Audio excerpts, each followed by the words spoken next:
Il veut, c'est protéger les espèces et les milieux naturels comme on lutte aujourd'hui contre le réchauffement climatique. Nicolas Hulot présente cet après-midi son plan pour sauver la biodiversité. Le ministre de la Transition écologique dévoile dès ce matin d'ailleurs dans le Parisien aujourd'hui en France ses principales mesures, 90 au total, dont certaines vont changer notre quotidien. Ève Roger. La biodiversité, tout le monde s'en fiche, disait Nicolas Hulot en mars dernier. Avec ce plan, le ministre de l'écologie espère donc sortir ce sujet de l'ombre, comme il dit, qu'enfin les Français comprennent que la situation est catastrophique. Alors comment compte-t-il inverser la tendance ?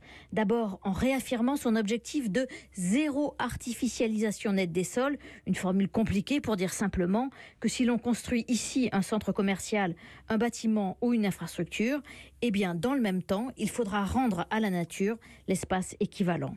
Autre mesure, la création ou l'extension de 20 réserves nationales et l'inauguration dès l'an prochain du premier parc national des forêts à la limite de la Champagne et de la Bourgogne. Enfin, Nicolas Hulot déclare la guerre au plastique. Une dizaine d'objets de la vie de tous les jours représentent près de 70% des plastiques retrouvés dans la mer, explique-t-il. Dans son viseur, les pailles et les bâtonnets pour le café, mais d'autres produits à usage unique suivront.